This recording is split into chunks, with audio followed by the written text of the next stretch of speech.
A woman in gold silk stands at the cathedral doors of her ex-husband's wedding. The groom smirks from the altar until he sees her face. 10 years ago, Adrian Cross erased Seraphine Vale from his empire. Tonight, she's come to collect. This is the story of the architect who built a king's throne, watched him burn it down, and rose from the ashes to claim her crown. If you want to see how far revenge can climb when genius meets rage, stay until the end. Hit that like button and drop your city in the comments. I want to see how far this fire spreads. The ballroom smelled like imported orchids and old money. Seraphine Vale stood in the doorway, her fingertips pressed against cool marble, her heart beat a war drum in her chest. The invitation had arrived 3 weeks ago in a cream envelope with gold leaf edges. Adrian Cross and Lila Hart request the honor of your presence, and she'd laughed until her ribs ached. Then she'd stopped laughing. Then she'd started planning. The gown had cost more than her first car.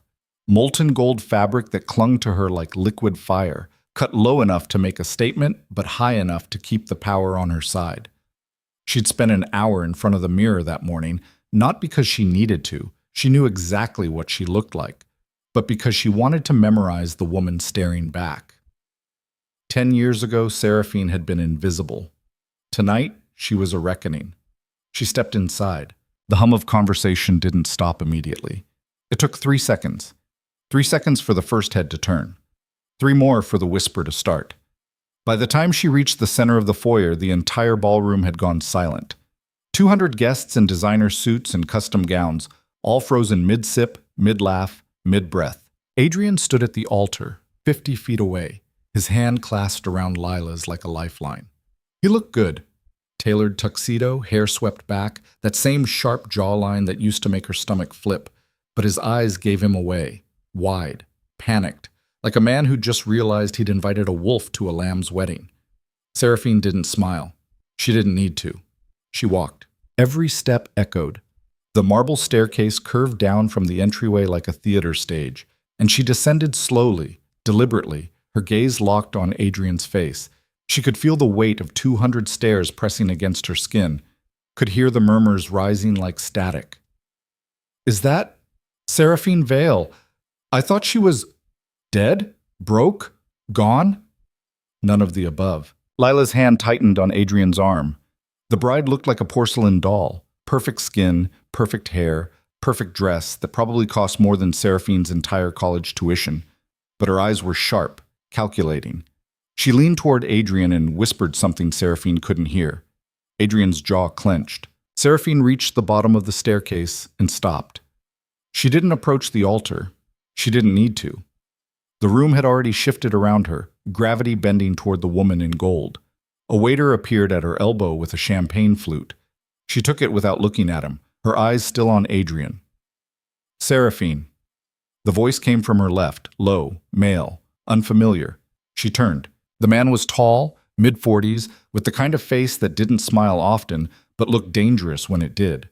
Dark suit, darker eyes.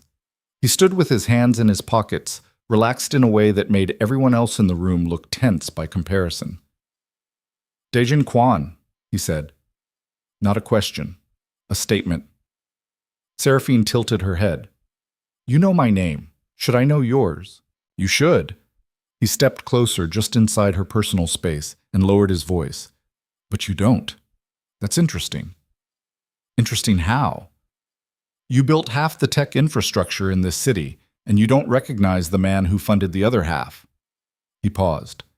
Or the man who's been watching Adrian Cross self-destruct for the past 3 years. Seraphine's pulse kicked up, but she kept her expression neutral. Watching, not stopping. Stopping would have been a waste of resources. Dejin's gaze flicked toward the altar, then back to her. You're here to finish it. I'm here, Seraphine said carefully, because I was invited. Liar. The word landed like a slap, but Dejin's tone was almost amused. He took a champagne flute from a passing tray and raised it slightly. To honesty, then.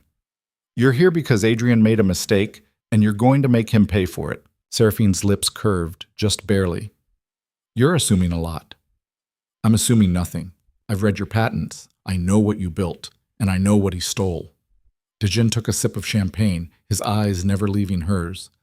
The question is whether you're here to take it back or just burn it down. Before Seraphine could answer, a sharp voice cut through the air. Seraphine, Adrian. He'd left the altar, left Lila standing alone in her wedding dress, and was walking toward them. His face was pale, his jaw tight, his hands balled into fists at his sides. Dejin stepped back, just slightly, giving them space, but he didn't leave. Adrian stopped 3 feet away, close enough that Seraphine could see the faint sheen of sweat on his forehead. What the hell are you doing here? You invited me, Seraphine said lightly. Remember? That was... He stopped, swallowed. That was a courtesy. A courtesy? Seraphine let the word hang in the air. You sent me an invitation to your wedding, 3 weeks' notice, gold leaf lettering, my name spelled correctly for once. And you're calling that a courtesy? I didn't think you'd actually come. Then you don't know me as well as you thought you did. Adrian's face flushed. Look, I don't know what you're trying to prove, but this is my wedding. If you came here to make a scene... I came here, Seraphine interrupted, her voice dropping to a razor edge, because you invited me. If you didn't want me here, you shouldn't have sent the invitation. But you did. So here I am. Adrian opened his mouth, closed it. His gaze darted to Dejin, then back to Seraphine. Who the hell is this? Dejin Kwan, Dejin said smoothly, extending a hand. Venture capital. You might remember me from the board meeting where I approved your Series C funding. Adrian's face went white. That was 5 years ago, Dejin continued, still holding out his hand. You've grown since then. Expanded. Built an empire. He paused. On someone else's foundation. Adrian ignored the hand. I don't know what she told you. She didn't tell me anything, Dejin said. I read the patent filings. Cross Technologies, founded 2014. First major breakthrough. Neural network optimization algorithm, filed under your name. Except the code signature doesn't match your style. It matches hers. Seraphine's heart slammed against her ribs, but she kept her face blank. Adrian's jaw worked. Those patents are mine. Legally. Legally, Dejin agreed, but not ethically, not intellectually, not in any way that matters to the people in this room who actually understand what you built. He leaned in, his voice dropping. Or rather, what she built while you took the credit. Adrian's hand shook. Get out. I'm a guest, Dejin said mildly. Just like her. Get out. Dejin smiled. It didn't reach his eyes. No. The silence that followed was suffocating. Seraphine could feel the entire room watching. 200 pairs of eyes locked on the three of them like spectators at a car crash. Lila appeared at Adrian's side, her hand slipping into his. Adrian, baby, what's going on? Nothing, Adrian said tightly. Just old business. Old business? Lila's gaze flicked to Seraphine, and for a split second, something sharp passed between them. Recognition. Threat assessment. Woman to woman, predator to predator. You didn't tell me she was coming. I didn't think she would. Well, she did. Lila's smile was ice cold.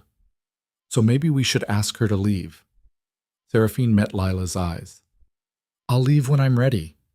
This is a private event. With 200 guests, doesn't sound very private to me. Lila's smile tightened. Adrian, do something. Adrian looked like he was about to vomit. His gaze darted between Seraphine, Dejin, and the growing crowd of onlookers. Seraphine, please, don't do this. Don't do what? Seraphine asked, her voice perfectly calm. Stand here? Drink champagne? Exist in your vicinity? You know what I mean. No, Adrian, I really don't. He stepped closer, lowering his voice. I know you're angry. I know I hurt you. But this, showing up here, making a scene, it's not going to change anything. Seraphine tilted her head. You're right, it won't change the past, but it might change the future. What's that supposed to mean? Before she could answer, a sharp clink echoed through the ballroom, someone tapping a glass. The crowd shifted, murmuring, and a man in a gray suit stepped forward. Adrian's father, Marcus Cross, tall, silver-haired, with the kind of presence that commanded a room without effort. Ladies and gentlemen, Marcus said, his voice booming, if we could all take our seats, the ceremony is about to begin. Adrian's shoulders sagged with relief.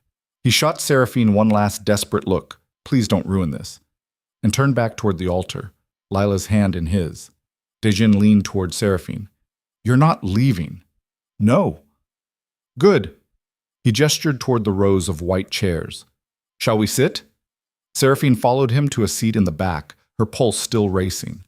She could feel eyes on her, whispers trailing in her wake, but she didn't care. She wasn't here to blend in. The ceremony began. Adrian and Lila stood at the altar, hands clasped, while an officiant droned on about love and commitment and forever.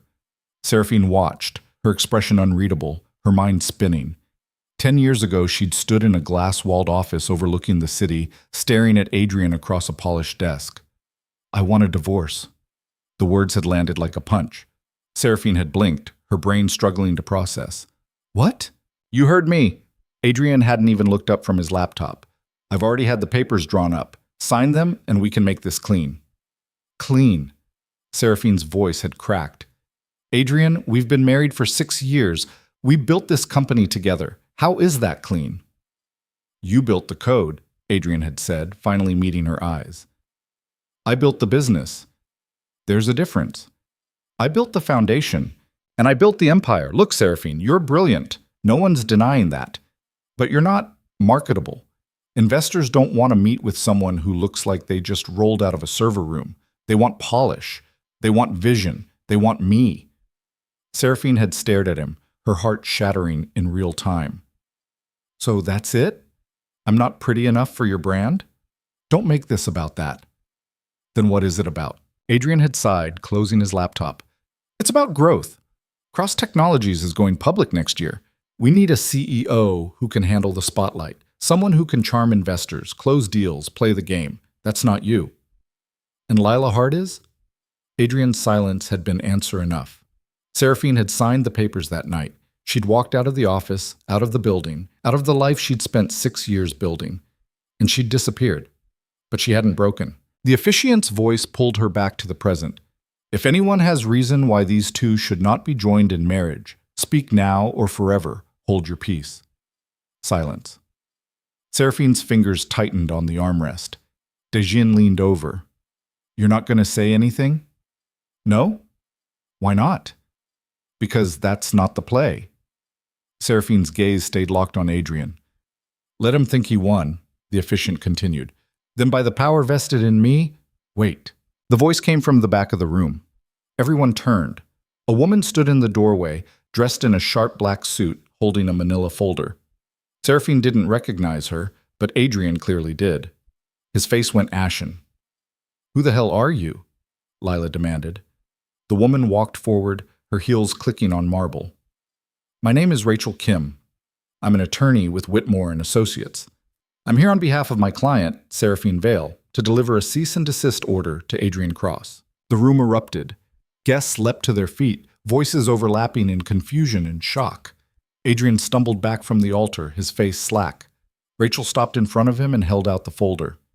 You're being sued for intellectual property theft, breach of contract, and fraud. The patents filed under Cross Technologies between 2014 and 2018 contain code written by Ms. Vale. You've profited off her work for a decade without credit or compensation. That ends today. Adrian didn't take the folder. He just stared at it, his mouth opening and closing like a fish. Lila grabbed his arm. Adrian, what is she talking about? Rachel set the folder on the altar. You've been served, Mr. Cross. My client will see you in court. She turned and walked out, leaving chaos in her wake. Seraphine stood slowly, every eye in the room turning toward her. She met Adrian's gaze across the ballroom, and for the first time in 10 years, she let herself smile. Congratulations on your wedding, she said softly. I hope it lasts longer than your company will. Then she turned and walked out, Dejin at her side, leaving Adrian Cross standing at the altar in his tuxedo, his empire crumbling around him, his bride's hand slipping from his as the first crack appeared in the foundation he'd stolen. The elevator doors closed with a soft hiss, sealing Seraphine and Dejin inside a mirrored cube that smelled like leather and expensive cologne. Her reflection stared back at her, gold dress, perfect posture, eyes burning with something she couldn't name. Not victory. Not yet. Just the first taste of blood. That was reckless, Dejin said. Seraphine didn't look at him. That was necessary. You just declared war in front of 200 witnesses. Adrian's going to come at you with everything he has. Let him. Her voice was flat, empty. He doesn't have anything I didn't give him first. The elevator descended in silence. 20 floors. 15. 10. Seraphine's pulse was still racing, adrenaline flooding her system like poison. She'd imagined this moment for years, walking into Adrian's wedding, watching his face collapse. But the reality felt different, sharper, like swallowing glass. The doors opened onto the parking garage. Dejin gestured toward a black sedan idling near the exit, driver waiting. Come on, we need to talk. I'm not going anywhere with you. Yes, you are. He walked toward the car without looking back. Because in about 30 seconds, Adrian's going to realize what just happened, and he's going to send someone down here to stop you. You want to have that conversation in a parking garage, or would you rather do it somewhere he can't find you? Seraphine hesitated. Her own car was parked 3 levels up, but Dejin was right. Adrian wouldn't let this go. Not tonight, not ever. She followed. The sedan's interior was all black leather and tinted windows. Dejin slid in beside her, and the driver pulled out without a word, merging into downtown traffic. City lights blurred past, streaks of neon and sodium yellow. Where are we going? Seraphine asked. Somewhere we can talk without interruption. Dejin pulled out his phone, typed something, then pocketed it again. You just kicked a hornet's nest. We need a plan. I have a plan. Filing a lawsuit isn't a plan. It's an opening move. It's more than that. Seraphine turned to face him, her jaw tight. Those patents are mine. The neural network optimization, the distributed processing framework, the entire goddamn architecture that made cross-technologies viable. I wrote every line of code. Adrian just signed his name to it. I know. Then you know I'm going to win. Dejin's expression didn't change. Legally? Maybe, probably. But Adrian spent the last decade building relationships, buying influence, making himself untouchable. You think a lawsuit is going to destroy him? It'll slow him down, embarrass him, cost him some money, but it won't break him. Then what will? The truth. Dejin leaned back, his eyes sharp in the dim light. But not just the legal truth, the whole truth. Every dirty deal, every stolen idea, every person he's crushed on his way up. You want to destroy Adrian Cross? You don't do it in court. You do it in public. Seraphine's stomach twisted. You're talking about exposure. I'm talking about annihilation. The car turned onto a side street, then into an underground garage beneath a high-rise made entirely of black glass. The driver parked, and Dejin stepped out, waiting for her. Seraphine followed him into an elevator, up 43 floors, into a penthouse office that looked like it had been carved from marble and steel. Floor-to-ceiling windows overlooked the city, a sprawl of light stretching to the horizon. Dejin poured 2 glasses of whiskey without asking if she wanted one. He handed her a glass, then gestured toward the window. You see that? Seraphine looked. The skyline glittered, cold and beautiful. 10 years ago, Dejin said, Adrian Cross was nobody. A mid-level engineer with a good smile and 0 original ideas. Then suddenly, he files a patent that changes everything. Neural network optimization that cuts processing time by 60%. Investors lined up, funding poured in. Within 3 years, Cross Technologies was worth $500 million. I know the story. You know your version of it. Dejin took a sip of whiskey. Here's mine. 5 years ago, I started hearing rumors. Investors whispering that Adrian's brilliance was inconsistent. Some quarters, the company would release groundbreaking innovations. Other quarters, nothing. Radio silence, like someone had turned off the tap. Seraphine's grip tightened on the glass. So I dug, Dejin continued, and I found you. Seraphine Vale listed as a co-founder in the original LLC filing, then erased from every document after the divorce. I found code repositories with your signature all over them, reattributed to Adrian. I found emails where he asked you technical questions and then presented your answers as his own insights in board meetings. Why didn't you say anything? Because I wanted to see how far he'd go. Dejin's smile was cold. Turns out, pretty far. Divorce. Humiliation. Invitation to his wedding like you were some kind of trophy he'd outgrown. Adrian Cross is a parasite, Seraphine, and you were his host. Seraphine drained her glass, the whiskey burning down her throat. So what do you want? I want to invest in you. She laughed, bitter and sharp. I don't need your money. Yes, you do. You think filing a lawsuit is free? You think going up against Adrian's legal team won't cost you everything you've saved? He'll bury you in depositions, drag this out for years, bleed you dry. Dejin set his glass down. But if you let me in, I can match him dollar for dollar. I can give you resources, connections, leverage. And when this is over, when Adrian's empire is rubble, you and I can build something better on top of it. Seraphine stared at him. What's in it for you? Revenge is expensive, but it's also profitable if you know how to monetize it. Dejin's eyes gleamed. Adrian's competitors will pay handsomely to watch him fall. And once he does, Cross Technologies will be vulnerable. We can buy it, gut it, rebuild it under your name. You get your legacy back. I get a return on investment. Everyone wins. Except Adrian. Especially Adrian. Seraphine walked to the window, pressing her palm against the cold glass.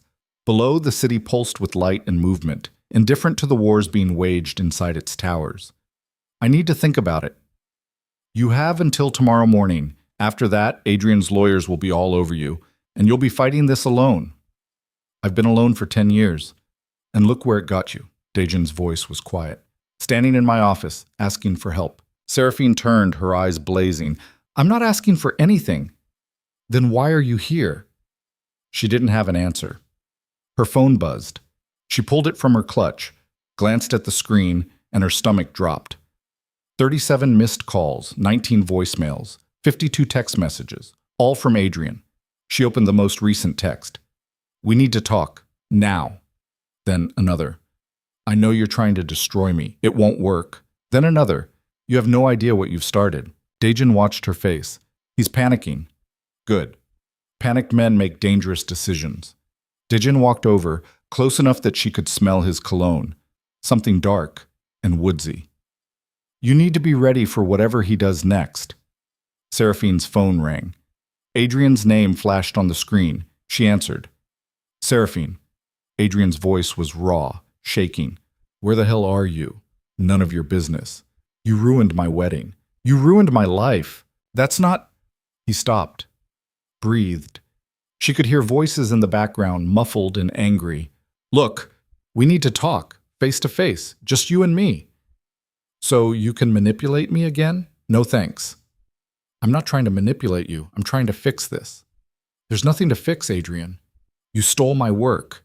You erased me. You built an empire on my code and then threw me away like I was nothing. Now you're paying for it. You don't understand what you're doing. His voice dropped, low and urgent. If you go through with this lawsuit, it's not just me you're hurting. Cross Technologies employs 3,000 people. You want to destroy their livelihoods because you're angry at me? Seraphine's jaw clenched. Don't you dare put that on me. I'm putting it on both of us. We built this together, Seraphine, you and me. Yeah, I made mistakes. Yeah, I hurt you. But tearing down everything we created, that's not justice. That's spite.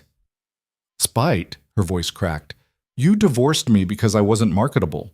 You replaced me with a woman whose only qualification was looking good on your arm. You invited me to your wedding to humiliate me. And now you want to talk about spite? I invited you because... He stopped. Silence stretched. Because I wanted you to see that I'd moved on. Congratulations. I saw. Seraphine, please, just meet me. One conversation. If you still want to go through with the lawsuit after that, fine. But give me a chance to explain. Explain what? That you're a liar? A thief? I already know. Then what do you want from me? Adrian's voice cracked, and for a second he sounded like the man she'd married, vulnerable, desperate, human. What do I have to do to make this right? Seraphine closed her eyes. The answer rose in her throat, bitter and true. Nothing. There's nothing you can do. She hung up. The silence in Dejin's office was deafening. Seraphine stared at her phone, her hand shaking. That was a mistake, Dejin said. What? Hanging up on him. He was about to offer you something, money, a settlement, maybe even a public apology. You should have let him talk. I don't want his apology. Then what do you want? Seraphine turned to face him, and for the first time all night, she felt the exhaustion crash over her. Her feet ached, her dress felt too tight, her head pounded. I want him to feel what I felt. I want him to lose everything and have to start over with nothing. I want him to know what it's like to be erased. Dae-jin nodded slowly. Then we're going to war. I'm already at war. No, you fired the first shot. War is what comes next. He walked to his desk, opened a drawer, and pulled out a thick folder. This is everything I have on Adrian: financial records, email threads, testimonies from former employees who watched him take credit for other people's work.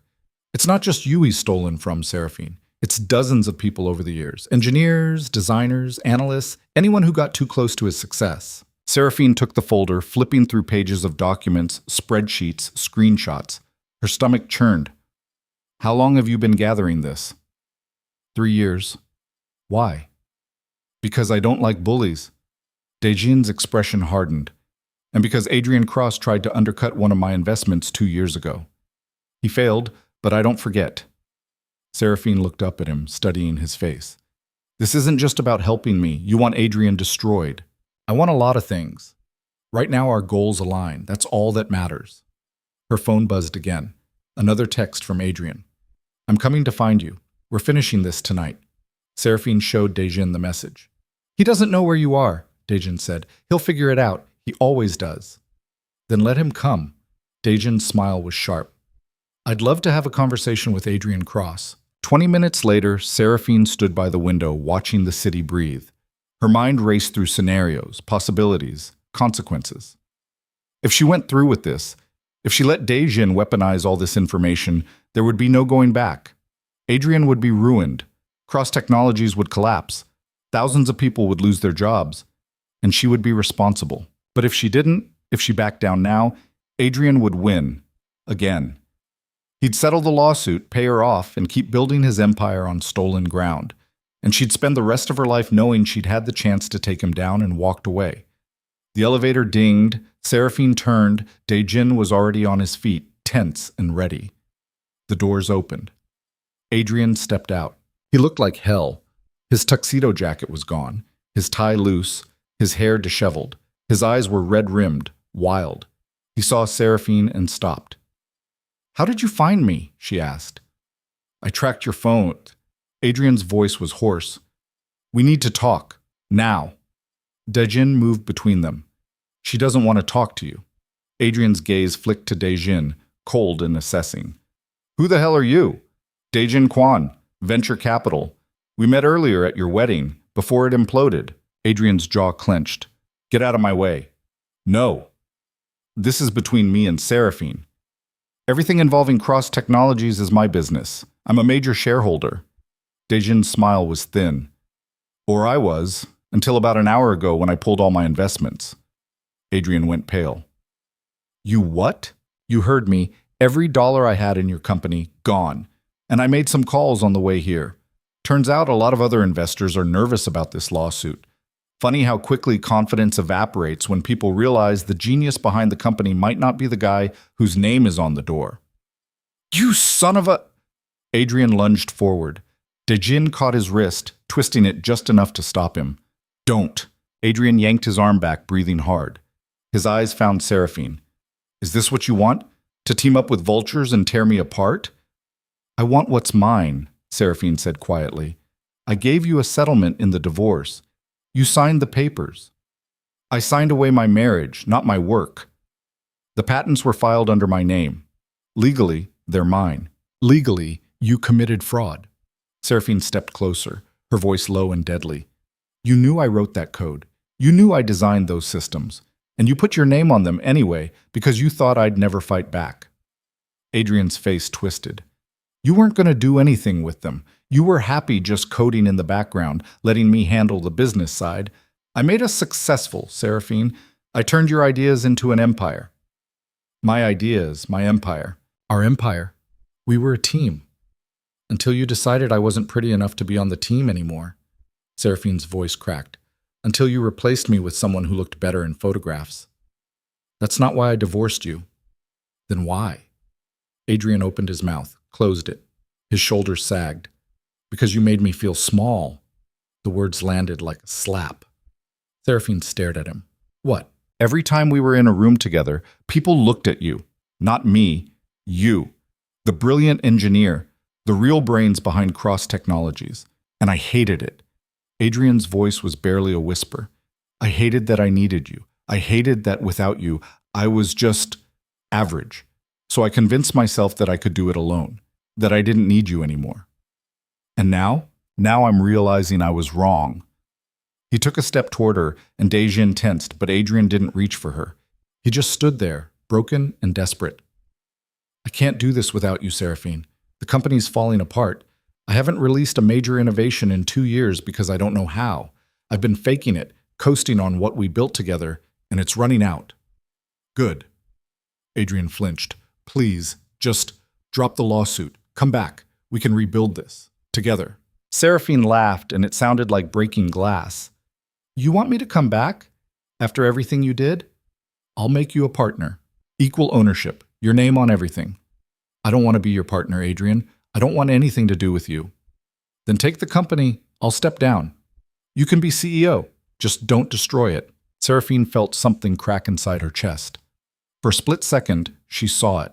A version of the future where she walked back into Cross Technologies, where she reclaimed her throne, where she became the face of the empire she'd built. But then she looked at Adrian, really looked at him, and saw the same man who'd handed her divorce papers without looking up from his laptop. The same man who'd told her she wasn't marketable. The same man who'd invited her to his wedding to prove he'd moved on. No, she said. Seraphine, no. Her voice was steel. You don't get to do this. You don't get to ruin me and then come crawling back when it's convenient. I'm not your safety net. I'm not your backup plan. I'm the person you threw away, and now you're going to live with that choice. Adrian's face crumpled. I'm sorry. I don't care. I know I hurt you. I know I can't fix it, but please, don't do this. Don't destroy everything. Seraphine turned to Dejin. Get him out of here. Dejin stepped forward, his hand on Adrian's shoulder. You heard her. Adrian didn't move. His eyes were locked on Seraphine, desperate and pleading. If you do this, people will suffer. Employees, investors, families who depend on Cross Technologies for their income. You want that on your conscience? You should have thought about that before you stole from me. I didn't steal. Yes, you did. Seraphine's voice rose, sharp and cutting. You stole my work, my credit, my future. You built your entire life on my foundation, and when I asked for recognition, you divorced me. So don't stand here and lecture me about consequences. You created this. Now you get to watch it burn.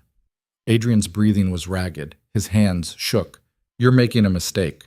No, you made the mistake. I'm just correcting it. For a long moment, Adrian just stood there, staring at her like he was seeing a stranger. Then he turned and walked back to the elevator. The doors closed, and he was gone. Seraphine's legs gave out. She sank into a chair, her hands covering her face. Dejin poured another whiskey and set it in front of her. You okay? No. Good. You shouldn't be. He sat across from her, his expression unreadable. What he said about employees losing their jobs, that's going to happen. If we do this, if we go public with everything, Cross Technologies will implode, people will suffer. I know. And you're okay with that? Seraphine lowered her hands, her eyes red but dry. I don't know. I don't know anything anymore. Then let me make this simple. Dejin leaned forward. You have two choices. Walk away, let Adrian keep what he stole, and spend the rest of your life wondering what could have been, or burn it all down and build something new from the ashes. There's no middle ground, no happy ending where everyone wins. What would you do? I'd burn it. Dejin's smile was cold. But I'm not you. Seraphine picked up the whiskey glass, staring into the amber liquid. She thought about the last 10 years, the isolation, the bitterness, the quiet rage that had hollowed her out from the inside. She thought about the code she'd written, the innovations she'd created, the empire she'd built, and then watched someone else claim. She thought about Adrian standing in this office, begging her to save him. And she thought about the woman in the gold dress who'd walked into that wedding ballroom with her head high and her heart full of fire. That woman didn't walk away. Seraphine drained the glass. Burn it, she said. Dejin's smile widened. Then we need to move fast. Adrian's going to lawyer up, spin this in the press, try to paint you as a scorned ex-wife out for revenge. We need to get ahead of it. How? We go public first. Tomorrow morning, I'm calling a press conference. You're going to stand in front of every major tech journalist in the city and tell your story. Show them the code. Show them the patents. Show them proof that Adrian Cross built his empire on stolen ground. Seraphine's stomach twisted. I've never done a press conference. You're about to learn. Dejin stood, already pulling out his phone. I'll have my team draft talking points. We'll prep you tonight, run through questions, make sure you're ready. And if I freeze, if I can't do it, then Adrian wins. Dejin's eyes locked on hers. But you won't freeze. You didn't freeze when you walked into that wedding. You won't freeze tomorrow. Seraphine stood, her legs shaking but steady. What happens after the press conference? War. Dejin's voice was flat. Adrian will retaliate. He'll dig up everything he can on you. Personal stuff, professional stuff, anything to discredit you. He'll try to settle quietly, then publicly, then he'll try to bury you in legal motions. And through all of it, you have to stay strong. You have to keep fighting. How long? Months, maybe years. Seraphine closed her eyes. Years of court battles, depositions, public scrutiny. Years of reliving the worst moments of her life in front of strangers. Years of watching Adrian fight back with everything he had, but also years of reclaiming what was hers. She opened her eyes. Let's do it. Dejin nodded, already dialing. I'll call the team. We start prep in an hour. As he walked toward his desk, Seraphine's phone buzzed one more time. A text from an unknown number. You just made the biggest mistake of your life. Then a photo loaded. It was her, 10 years ago. Sitting in a cramped apartment, surrounded by code printouts and empty coffee cups, dark circles under her eyes. She looked exhausted, broken. The caption underneath read, "This is the real Seraphine Vale, unstable, obsessive, unhinged." Her blood ran cold. Dejin. He turned, saw her face, and crossed the room in 3 strides. He looked at her phone, and his jaw tightened. He's already started, Seraphine whispered. Then so do we. Dejin took her phone, screenshotted the message, and forwarded it to himself. This is harassment. We'll add it to the case. He has more. He has years of photos, emails, private moments. He's going to twist everything to make me look crazy. Let him try. Dejin handed back her phone. You're not that woman anymore. You're the one who walked into his wedding and didn't flinch. Remember that. Seraphine stared at the photo, at the ghost of who she used to be. Then she deleted it. When's the press conference? She asked. 9 a.m. tomorrow. I'll be ready. Dejin studied her face for a long moment, then nodded. Yeah, you will. But as Seraphine stood there looking out at the city that had chewed her up and spit her out, she felt the weight of what she'd just set in motion. There was no going back now, no settlement, no compromise. She'd declared war on the man who'd once been her husband, and he was going to fight back with everything he had. And somewhere in the back of her mind, a small voice whispered, "What if you lose?" She silenced it, because losing wasn't an option anymore. Not after tonight. The press conference was scheduled for 9 a.m. At 4:30 in the morning, Seraphine sat in Dejin's conference room, staring at a wall of documents while 3 lawyers talked over each other about discovery timelines and defamation counterclaims. Her eyes burned. Her throat was raw from rehearsing answers to hostile questions. The coffee had stopped working 2 hours ago. We need to address the mental health angle, said Marcus Chen, the lead attorney.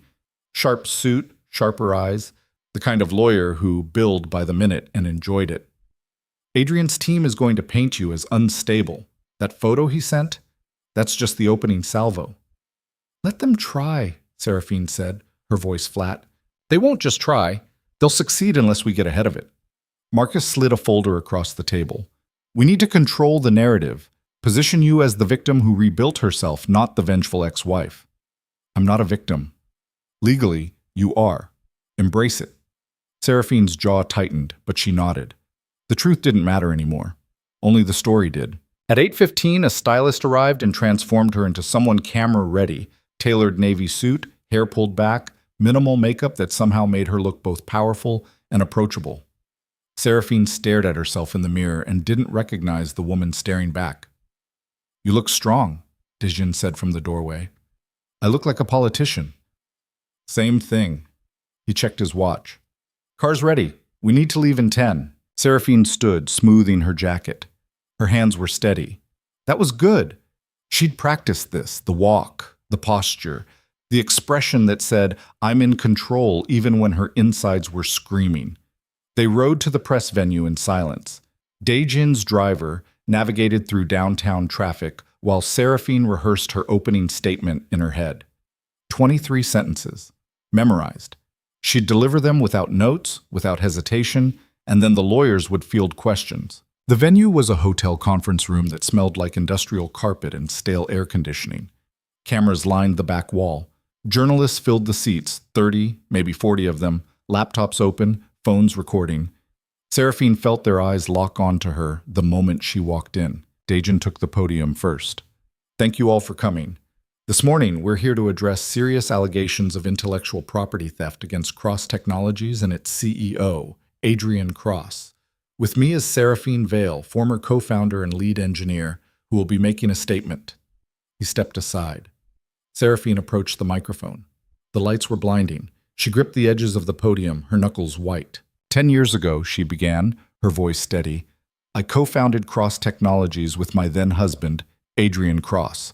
During our marriage, I developed the core intellectual property that made the company viable, including the neural network optimization algorithm that became the foundation for every major product Cross Technologies has released." She paused. "Let it land.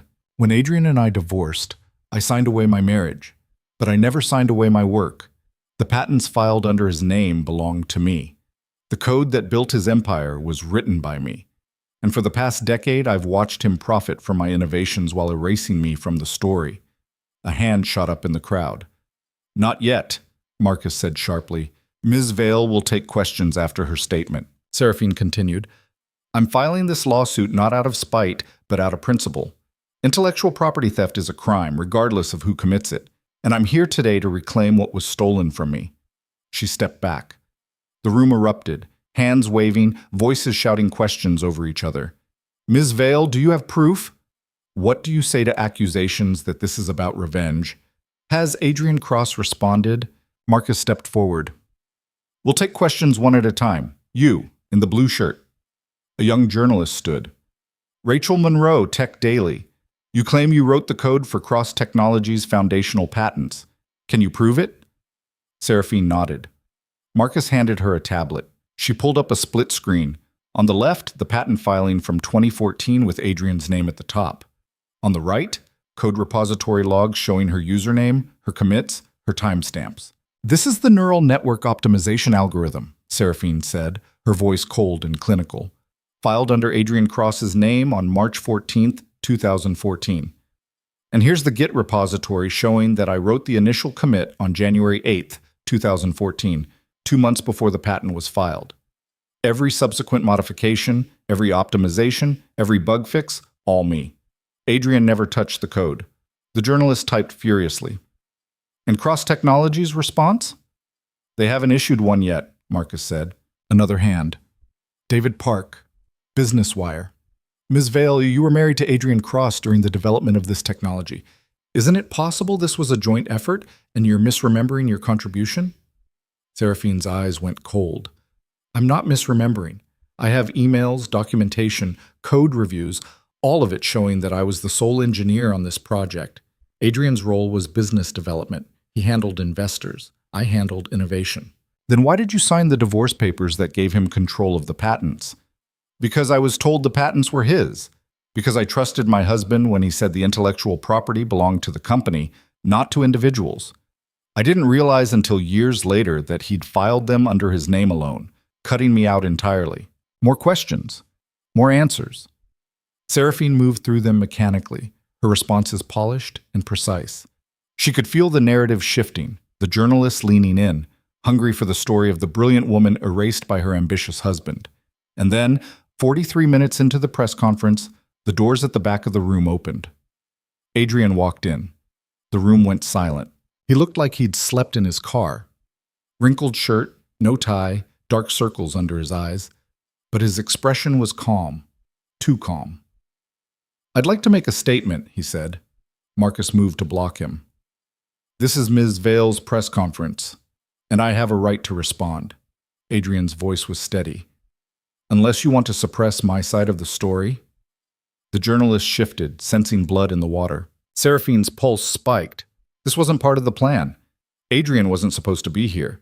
He was supposed to scramble, issue a written statement through his lawyers, look defensive and guilty. But here he was, composed, ready. Marcus looked at Seraphine. She nodded. Adrian walked to the front of the room. He didn't take the podium. He stood beside it, hands in his pockets, like he was having a casual conversation. "Everything Seraphine just told you is true," he said. The room exploded. Journalists shouted questions, cameras flashed, but Adrian held up a hand. "Let me finish." Silence returned, fragile and tense. Seraphine did write the code. She did develop the core technology. And yes, I filed the patents under my name.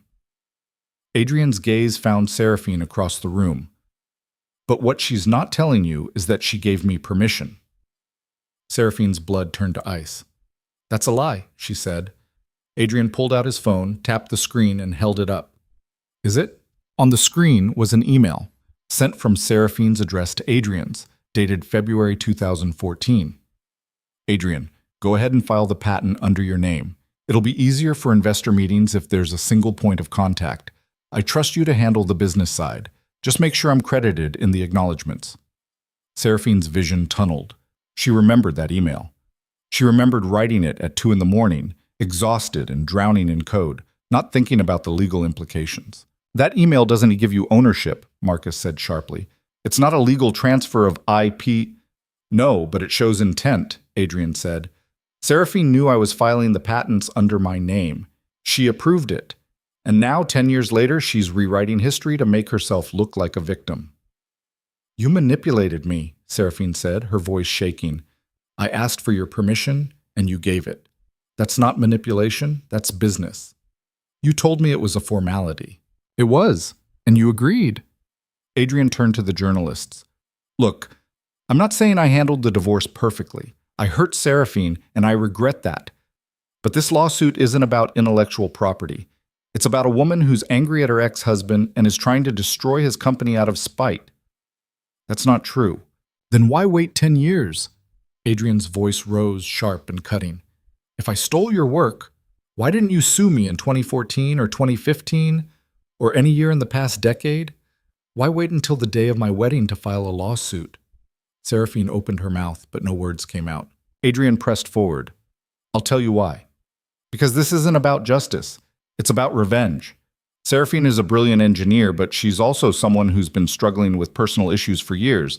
And instead of moving on, she's fixated on me, on the company, on the past. This lawsuit is a symptom of that obsession." "You son of a bitch!" Seraphine started toward him, but Dae-jin caught her arm. "Don't," he murmured. "He's baiting you." But the damage was done. The journalists were already typing, already spinning the story. Scorned ex-wife versus successful CEO. Personal vendetta disguised as legal action. Adrian looked at Seraphine, and for a split second she saw something in his eyes. Not triumph, but pity. "I'm sorry it came to this," he said quietly. "I really am." Then he turned and walked out. The press conference collapsed into chaos. Journalists swarmed Marcus with questions. Cameras swung towards Seraphine, capturing her face, pale, shocked, breaking. Dae-jin pulled her toward the exit. "We need to leave. Now." They made it to the car, Seraphine's legs barely holding her up. The driver pulled into traffic and she slumped against the window, her breath fogging the glass. "He played us," she whispered. "He played you," Dae-jin corrected. "That email, did you really write it?" "Yes, but it wasn't. I didn't mean—" She stopped, swallowed. "I was exhausted. I trusted him. I didn't think about the legal implications." "Well, you should have." Dae-jin's voice was cold. "Because now Adrian has ammunition. He can argue that you gave him permission to file the patents under his name, which tanks your entire case. That email doesn't transfer ownership." "No, but it muddies the water, and in the court of public opinion, mud is all he needs." Dejin pulled out his phone, scrolling through news alerts. It's already spreading. Adrian Cross denies theft allegations, claims ex-wife gave permission. Scorned woman or stolen genius, the Cross Technologies lawsuit gets messy. Seraphine's stomach turned. We can still win in court. Maybe. Probably not. Dejin pocketed his phone. Adrian's lawyers are going to argue that the email constitutes an informal agreement. They'll drag this out for years, bury you in depositions, and bleed you dry financially. And even if you win, your reputation is shot. You'll always be the woman who tried to destroy her ex-husband's company out of spite. So that's it? We just give up? I didn't say that. Dejin's eyes were sharp. But we need to pivot. Fast. The car pulled into the underground garage beneath Dejin's building. They rode the elevator in silence, Seraphine's mind racing through scenarios, all of them bad. Inside the penthouse, Dejin poured 2 drinks and handed one to Seraphine. She drained it without tasting it. What's the pivot? She asked. We stop fighting Adrian in public and start fighting him in private. Dejin set his glass down. He won the press conference, fine, but he's vulnerable in other ways. Like what? Like the fact that Cross Technologies is hemorrhaging money. I pulled my investments yesterday, and I wasn't the only one. Adrian's scrambling to keep the company afloat, which means he's desperate. Desperate men make mistakes. What kind of mistakes? The kind we can exploit. Dejin walked to his desk and pulled up a financial report on his monitor. Cross Technologies has 3 major contracts up for renewal in the next 60 days. If those contracts fall through, the company folds. And if the company folds, Adrian loses everything. Seraphine stared at the screen. You want to sabotage his contracts. I want to give his clients a reason to walk away. Dejin's smile was cold. And you're going to help me do it. How? By showing them that the genius behind Cross Technologies isn't Adrian, it's you, and that without you, the company has nothing new to offer. Seraphine's pulse quickened. You want me to poach his clients? I want you to build a better product and let the clients come to you. Dejin leaned back. You've been out of the game for 10 years, but you're still one of the best engineers in the industry. Start a new company, build something that makes Cross Technologies obsolete. And when Adrian's clients see what you're capable of, they'll jump ship. That'll take months, maybe years. We don't have years, we have 60 days. Dejin's gaze locked on hers. Can you do it? Seraphine's mind raced. Build a new product from scratch in 60 days? It was insane. Impossible. But so was everything else she'd done in the past 48 hours. I'll need resources, engineers, infrastructure. You'll have whatever you need. Dejin stood. I'll set up a workspace, hire a team, get you access to capital. You focus on building. Seraphine nodded slowly. And if it works? If I pull this off? Then Adrian loses his clients, his revenue, and his company, and you get to watch him crumble. It was vindictive, ruthless, exactly the kind of move Adrian would make, and Seraphine hated how much she wanted it. Let's do it, she said. For the next 3 weeks, Seraphine disappeared into code. Dejin set her up in a private office on the 42nd floor, all glass and steel, overlooking the city, and staffed it with 6 engineers he'd poached from competitors.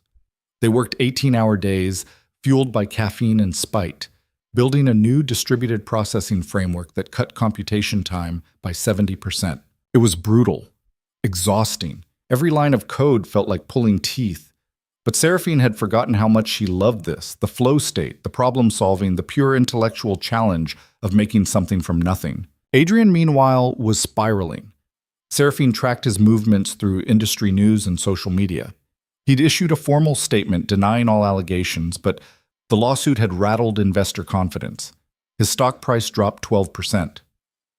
2 board members resigned, and rumors started circulating that Cross Technologies was bleeding talent, engineers quietly leaving for competitors, taking their knowledge with them.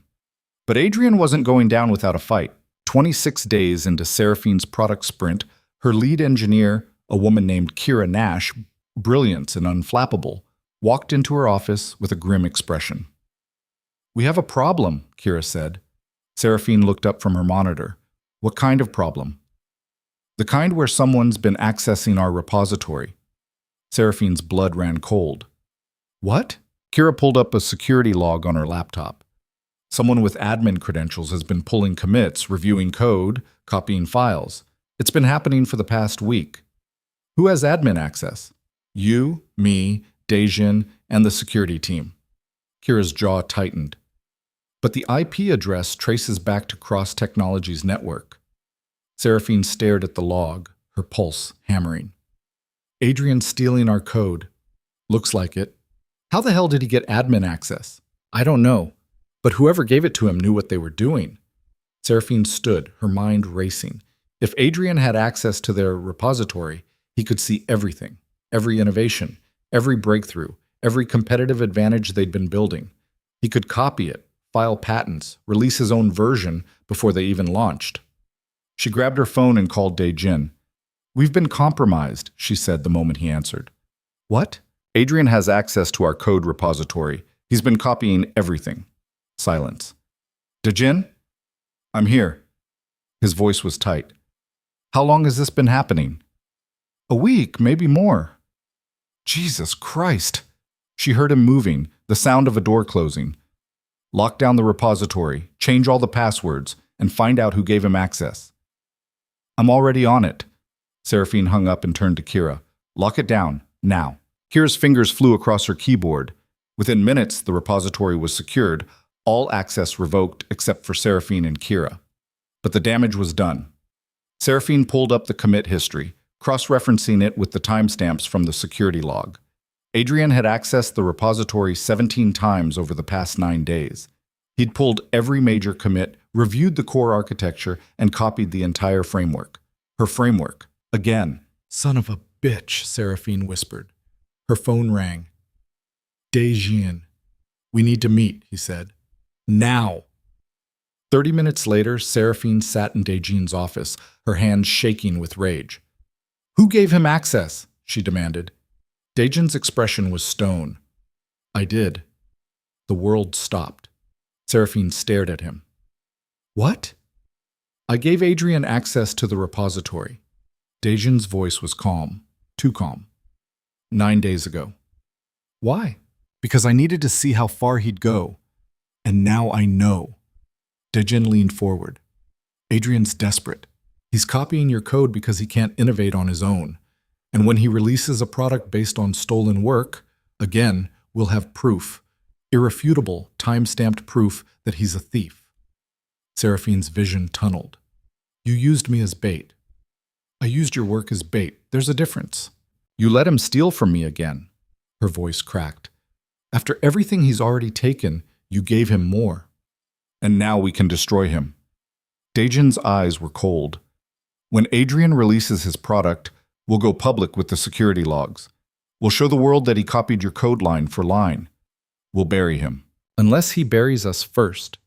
Seraphine stood, her legs unsteady. "You gave him access to everything, Dejin. Everything. What's to stop him from filing patents right now? What's to stop him from releasing his version before we even launch? Because he won't." Dejin's confidence was infuriating. "Adrian's arrogant, but he's not stupid. He knows that filing patents based on stolen code will open him up to lawsuits. He's going to wait, tweak the code just enough to claim it's his own innovation, and then release it. That's when we strike. And if you're wrong, I'm not." Seraphine wanted to scream. She wanted to grab Dejin by his expensive suit and shake him until he understood what he'd done. But instead, she turned and walked toward the door.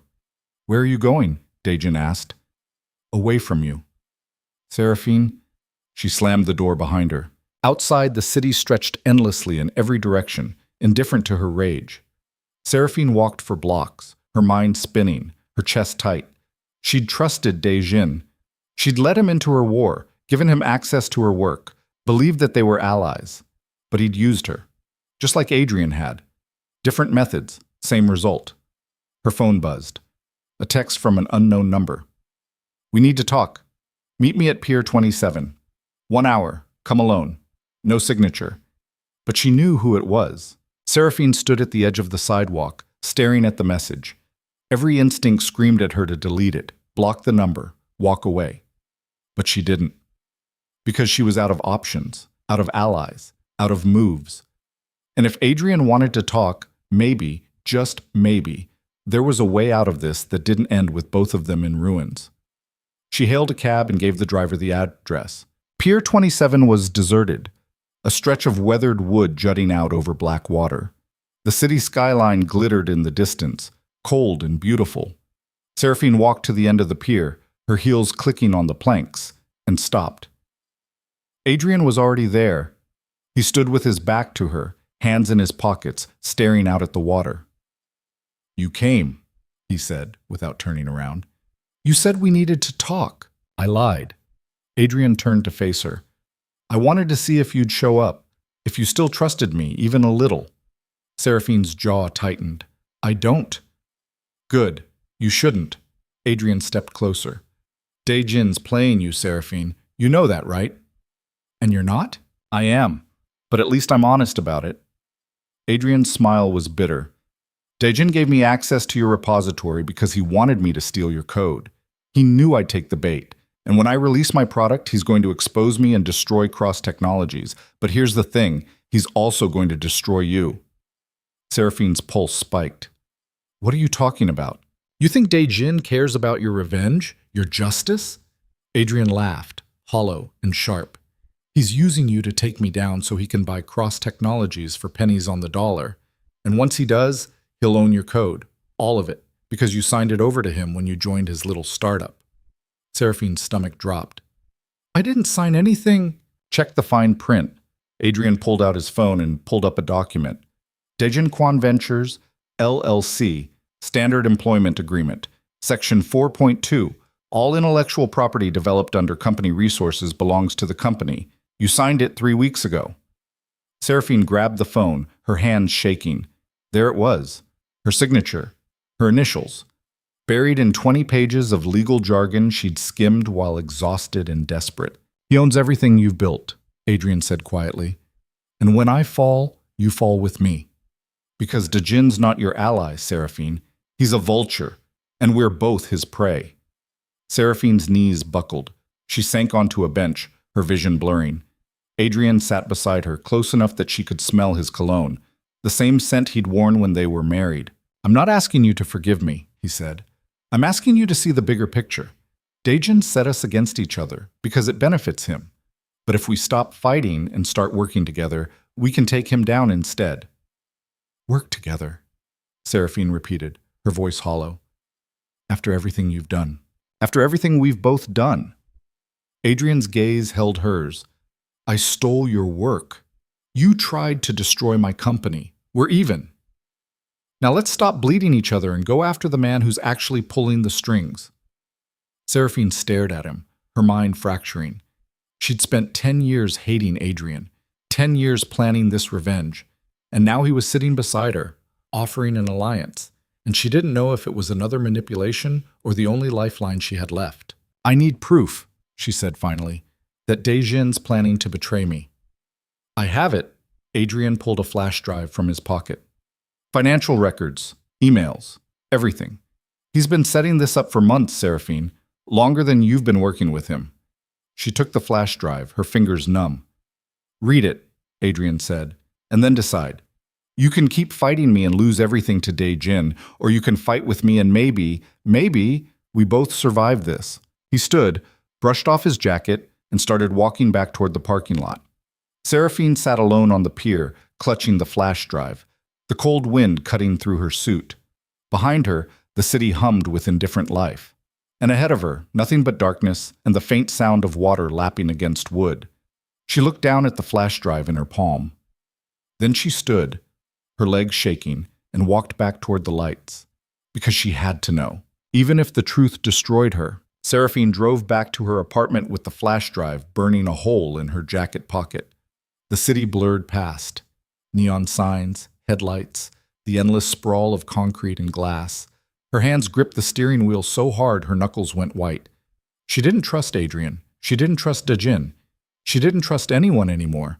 But she had to know. Inside her apartment, she locked the door, drew the curtains, and plugged the flash drive into her laptop. The screen flickered to life, displaying a directory of files, financial statements, email threads, meeting transcripts. She opened the first document.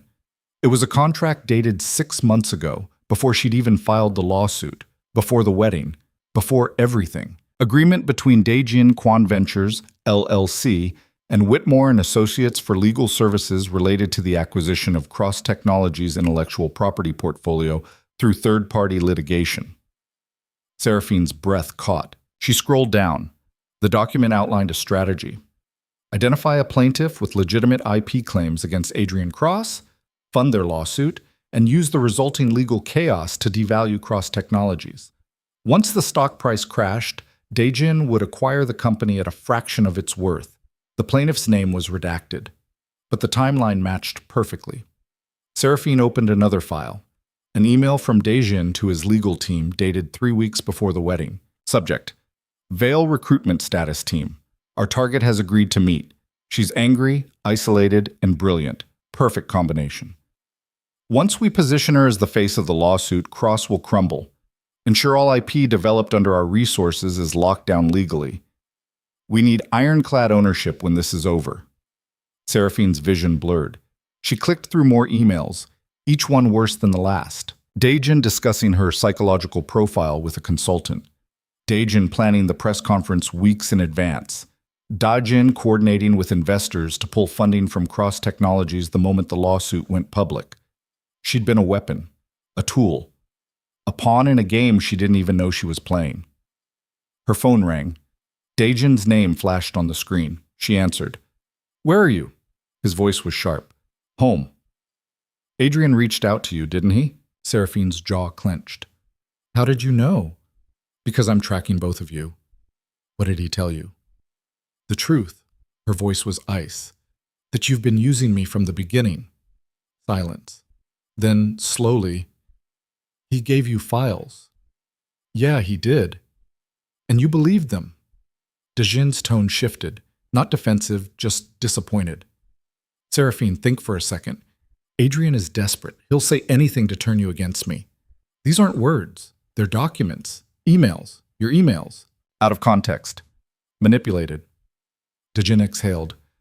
"Yes, I've been planning to acquire Cross Technologies. That's not a secret. I'm an investor. That's what I do. But I didn't orchestrate your lawsuit. You came to me, remember? You filed those papers before we ever met. But you knew. You knew I was going to file, and you positioned yourself to benefit from it. I positioned myself to help you. There's a difference." "No, there isn't." Seraphine's voice cracked. "You let Adrian steal my code because it served your plan. You gave him access to trap him, to get proof, to tank his company so you could buy it." Seraphine stood, pacing. "You don't care about my justice. You care about profit." "I care about both." Daejin's voice hardened. "And right now, Adrian is playing you. He's showing you cherry-picked documents to make me look like the villain so you'll stop fighting him. Don't fall for it." "I'm not falling for anything. I'm done being used." "Then don't team up with the man who actually stole from you." "At least he's honest about being a liar." Seraphine grabbed her keys. "I'm out, Daejin. The lawsuit, the startup, all of it. I'm done. If you walk away now, you lose everything. The IP you developed under my company belongs to me, legally. You signed the contract. Then take it. I don't care anymore." "Yes, you do." Daejin's voice dropped, dangerous and low. "You care more than anyone I've ever met. That's why this is eating you alive. You want Adrian to pay, but you also want to be the good guy. You can't have both." Seraphine's throat tightened. "Watch me." She hung up. For a long moment, she stood in the center of her apartment, her chest heaving, her mind spinning. Then she grabbed her laptop, shoved it into a bag, and walked out. She drove to the only place she could think of, a 24-hour diner on the edge of downtown, the kind of place where nobody asked questions, and the coffee was terrible but infinite. She slid into a booth in the back corner and opened her laptop. If Daejin owned the IP she'd developed under his company, fine. She'd build something new, something he couldn't touch. She started coding. Hours blurred together. The diner's fluorescent lights buzzed overhead. Waitresses refilled her coffee without speaking. Outside, the city shifted from night to early morning, the sky bruising purple and orange. Seraphine's fingers flew across the keyboard, her mind locked into the kind of flow state she hadn't felt in weeks. She wasn't building for Daejin. She wasn't building for Adrian. She was building for herself. a lightweight encryption protocol that could run on minimal resources, perfect for small companies that couldn't afford enterprise-level security. It wasn't revolutionary, but it was hers. At 6 a.m., her phone buzzed, a text from an unknown number. "Look outside." Seraphine's pulse spiked. She stood, walked to the window, and looked out. Adrian's car idled in the parking lot. She grabbed her bag and walked out. The morning air was cold and sharp, cutting through her jacket. Adrian got out of the car, looking as exhausted as she felt. "You've been here all night," he said. "How did you find me?" "I've known about this place for years. You used to come here when you were stuck on a problem." Adrian gestured toward the diner. "I figured if you were spiraling, you'd end up here." Seraphine crossed her arms. "What do you want?" "To know if you read the files." "I did." "And?" "And you were right. Dejin's been using me." She paused. "But that doesn't mean I trust you." "I'm not asking you to trust me. I'm asking you to work with me." Adrian stepped closer. "Dejin's moving fast. He's already filed paperwork to acquire Cross Technologies' assets through a shell company. If we don't stop him in the next 48 hours, he'll own everything. Your code, my company, all of it." "How do we stop him?" "By beating him at his own game." Adrian pulled out his phone and showed her a financial document. "Dejin's leveraged to the hilt. He's borrowed heavily to fund this acquisition, betting that Cross Technologies will collapse and he can buy it cheap. But if we stabilize the company, if we show investors that Cross Technologies is still viable, his financing falls apart. And how do we do that? By releasing a product. Together." Adrian's eyes locked on hers. "You have the new encryption protocol. I have the infrastructure and the client base. We combine them, release it as a joint venture, and show the world that Cross Technologies isn't built on stolen work. It's built on collaboration." Seraphine laughed, bitter and sharp.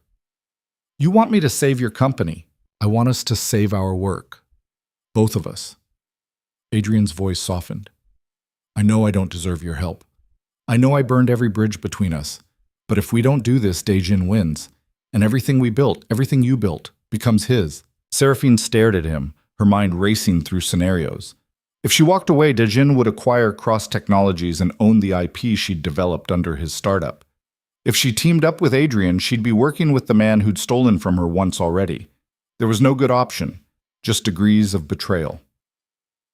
"If we do this," she said slowly, "I want my name on everything. Co-founder, equal ownership, public credit for every line of code I wrote. Done. And I want it in writing, ironclad, no loopholes. I'll have my lawyers draft it today." Seraphine's jaw tightened. "I don't trust your lawyers. We use a neutral third party." "Fine." She studied his face, searching for the lie, but all she saw was desperation and exhaustion, the same thing she felt. 48 hours, she said. "We release the product, stabilize the company, and then we're done. I don't want anything to do with you after this." "Understood.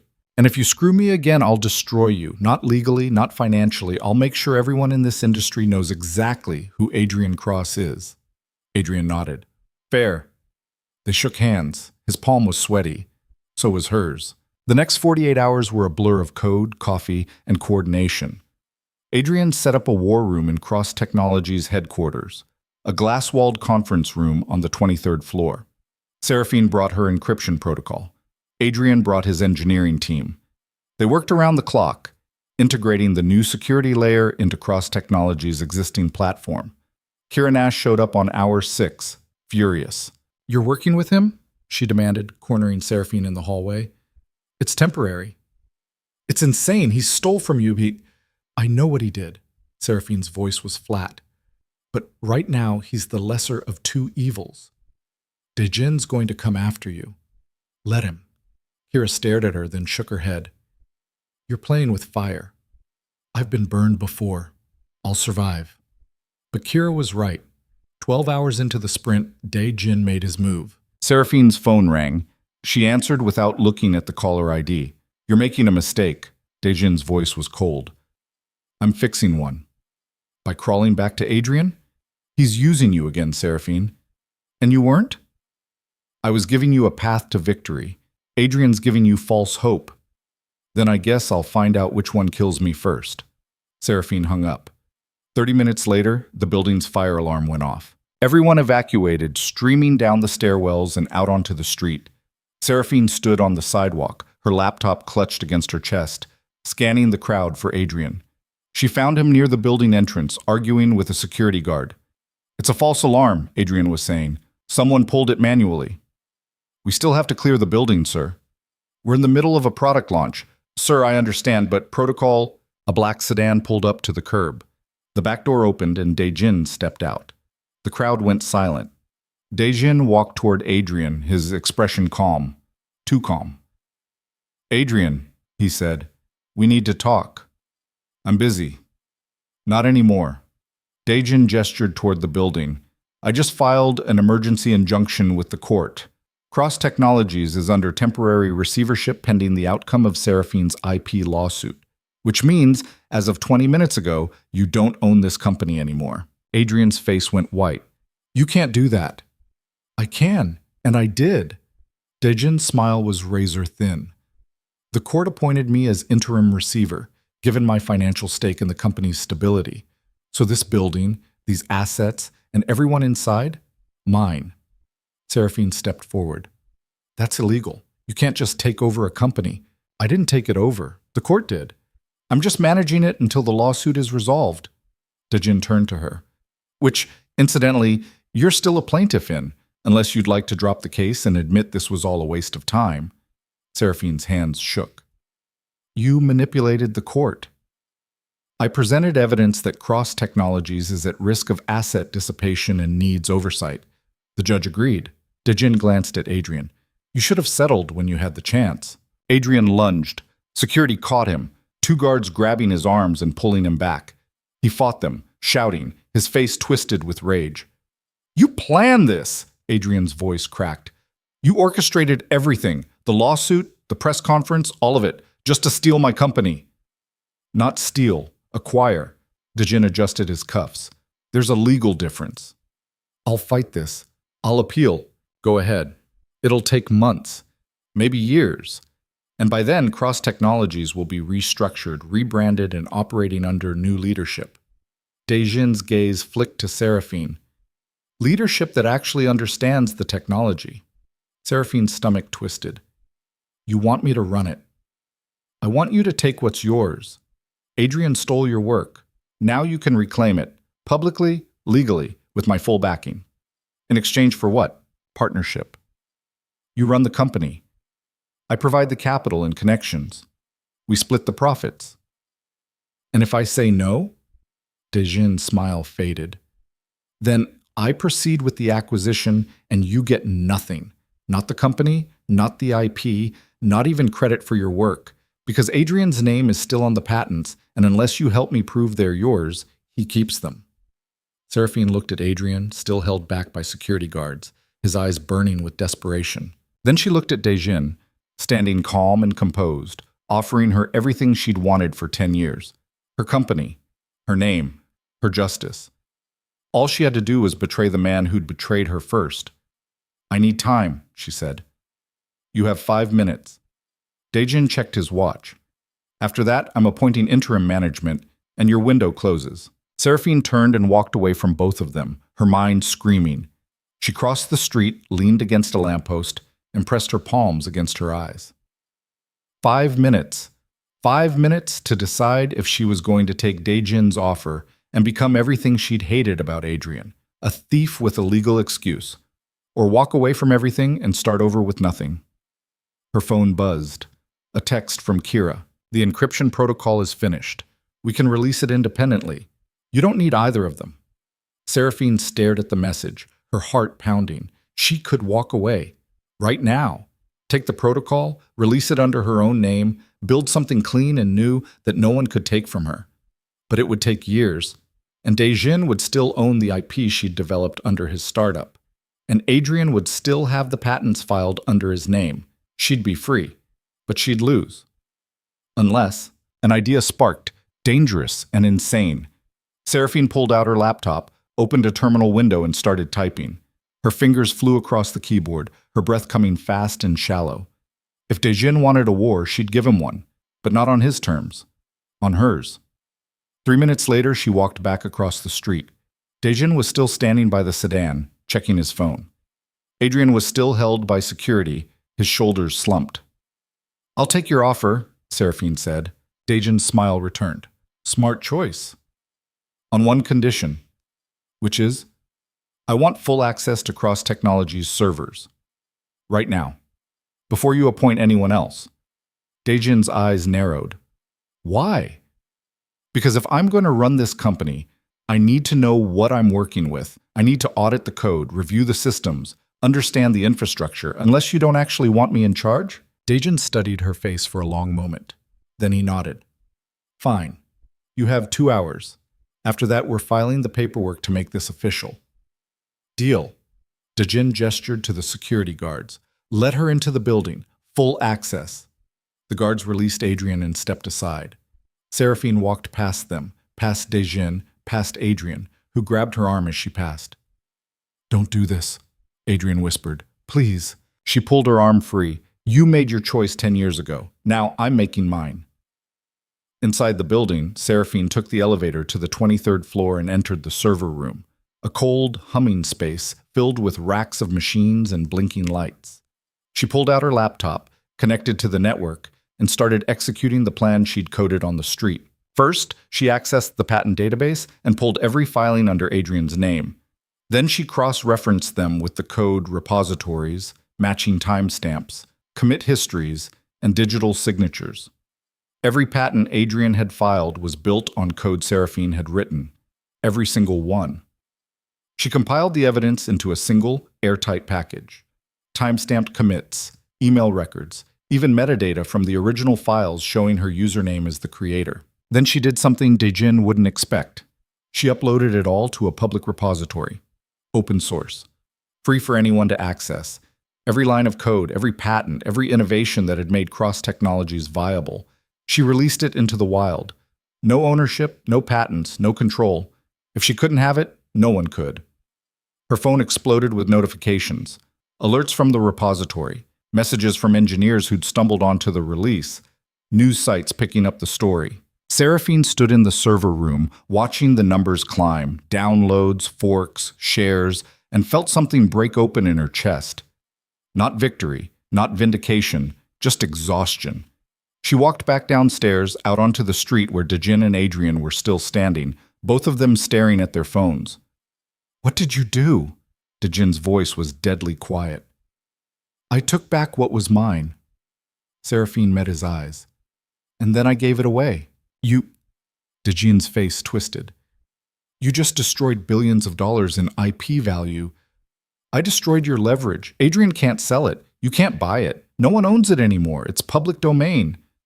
Adrian stared at her, his mouth open. "You open-sourced everything.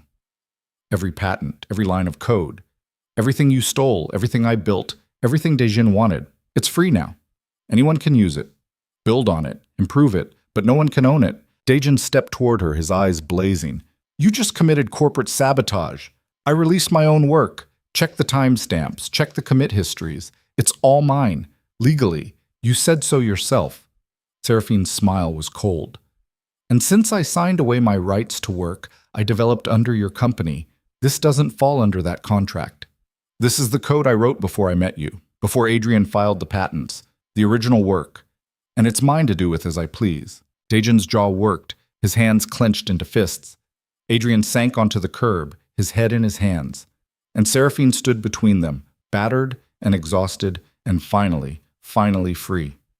"You're both done," she said quietly.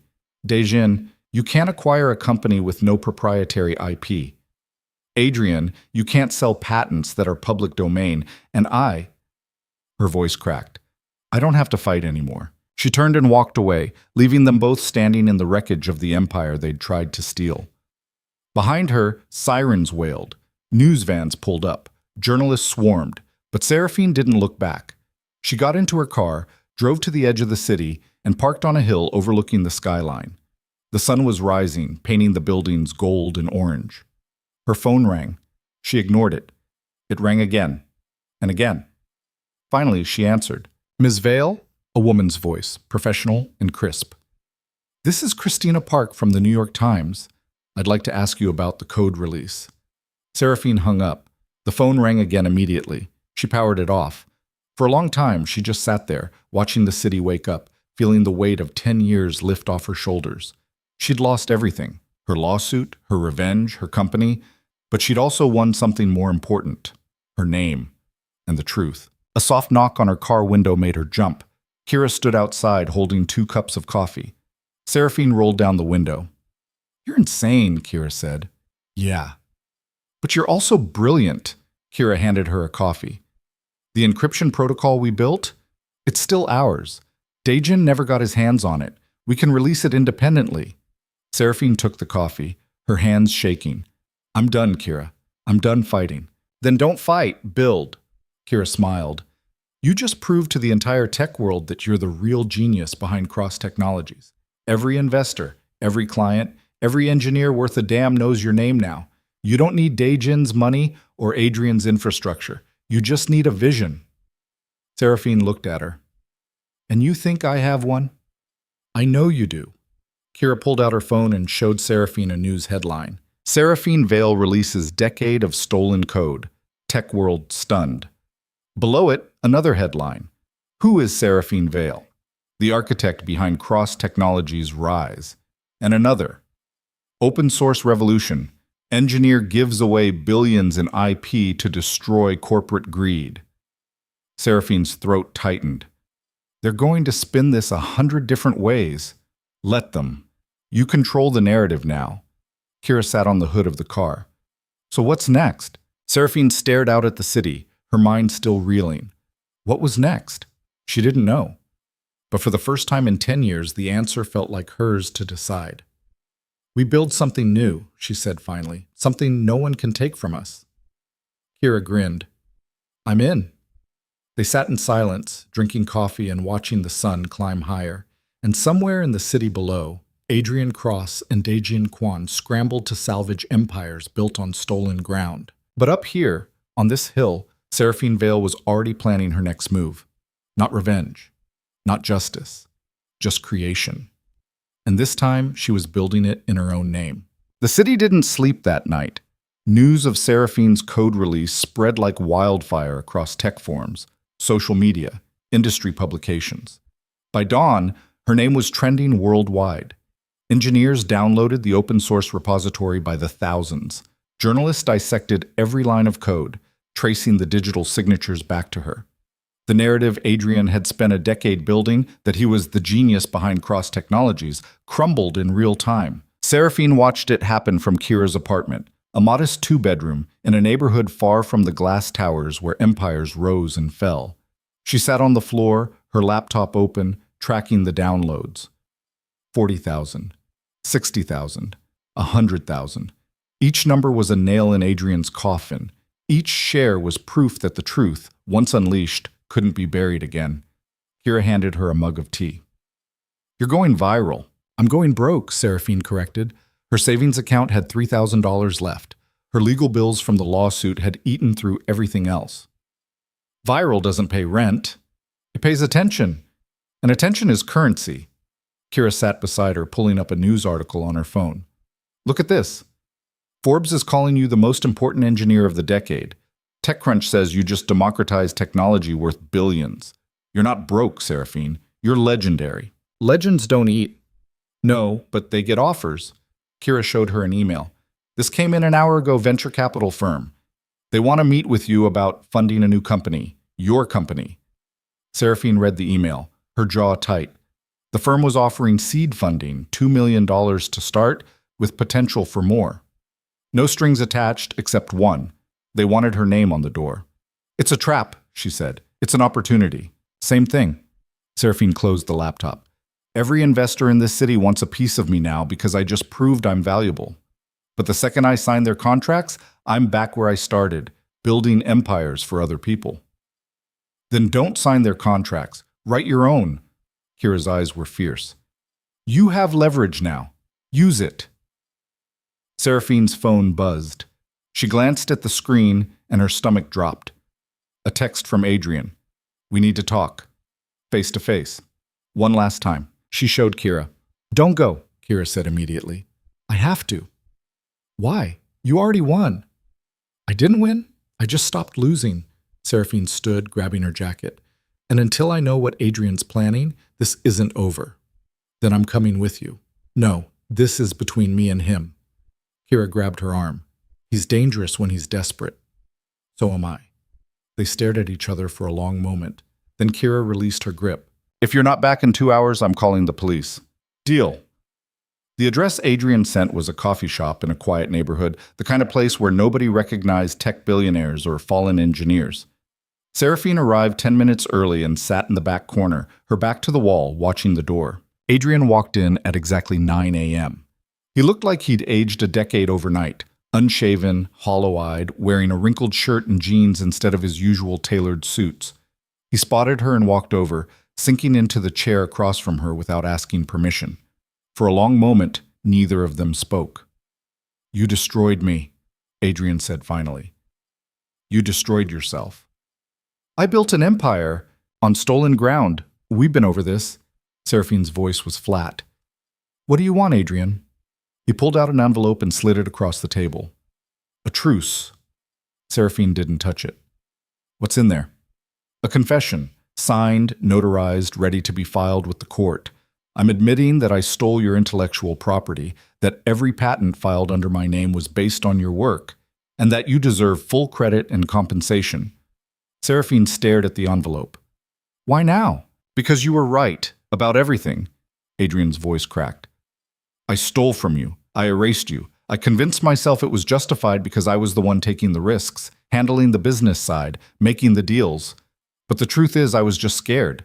Scared that without you, I was nothing. You are nothing. The words landed like a slap. Adrian flinched but didn't argue. Cross Technologies is gone, he continued. The board voted to dissolve the company this morning. The clients are jumping ship. The investors pulled out. Dejin's acquisition fell through because there's nothing left to acquire. And He stopped, swallowed.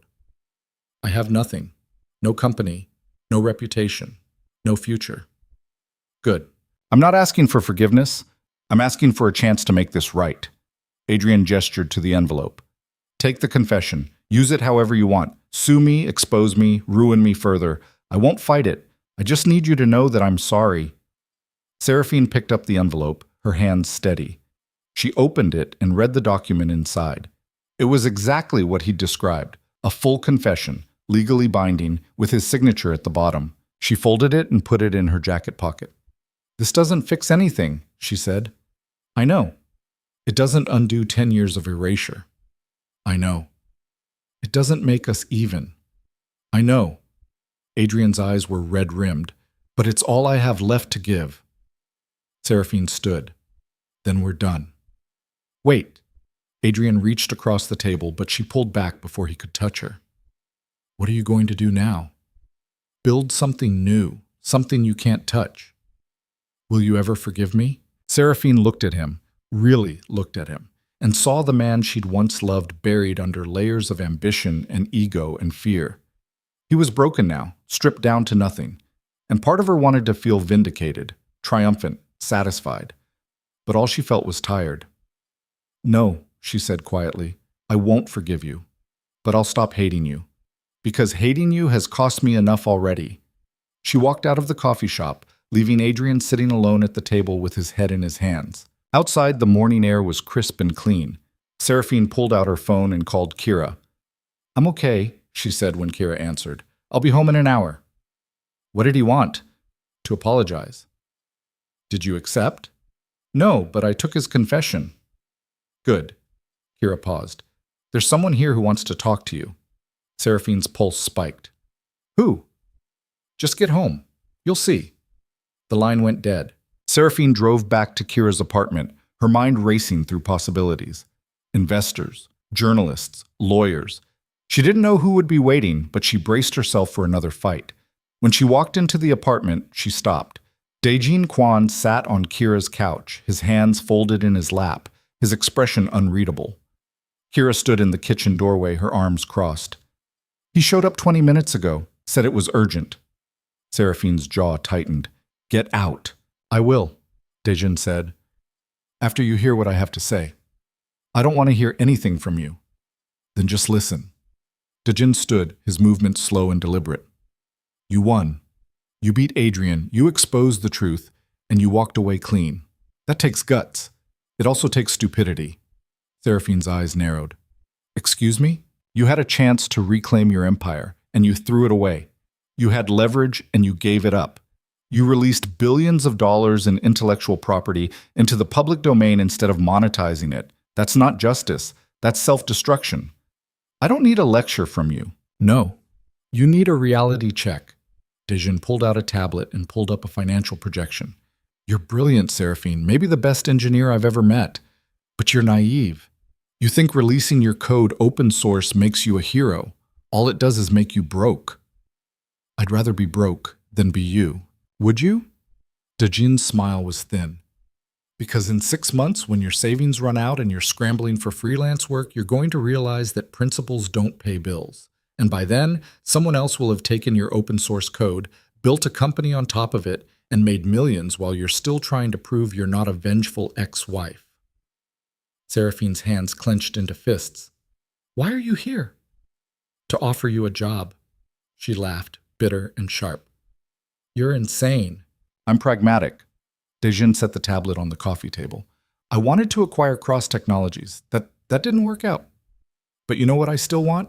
The best engineer in the industry? And that's you. I'm not working for you. Not for me. With me. Dejin leaned forward. I'm starting a new venture, focused on decentralized security infrastructure. It's the future, Seraphine. And I need someone who understands the code, the architecture, the vision. I need you. And what do you get out of it? A return on investment. You build the product. I provide the funding and the network. We split the equity 50-50. Your name on the door, your vision driving the company. I'm just the money. Seraphine stared at him. You manipulated me once already, and you outmaneuvered me. That's why I want to work with you. You're smarter than I gave you credit for. Dejin's expression softened, just slightly. I underestimated you, Seraphine. I won't make that mistake again. I don't trust you. Good. Don't. But trust this. I'm a businessman. And right now, the best business decision I can make is partnering with you. No manipulation, no hidden agendas, just clean, transparent collaboration. Seraphine looked at Kira, who shrugged. It's your call, Kira said. Seraphine turned back to Dejin. If I even consider this, I need full control. Decision-making authority over product development, hiring, strategy. You provide capital and connections. That's it. Done? And I want it in writing, reviewed by my own lawyers. No loopholes. Agreed. And if you ever try to manipulate me again, I walk. And I take the IP with me. Dejin extended his hand. Deal. Seraphine stared at his hand for a long moment. Every instinct screamed at her to walk away, to refuse, to stay free and untangled. But Kira was right. Attention was currency, and Dejin was offering her a chance to turn that currency into something real. She shook his hand. I'll have my lawyers send over the contracts tomorrow, Dejin said. We can start building next week. No, Seraphine said. We start today.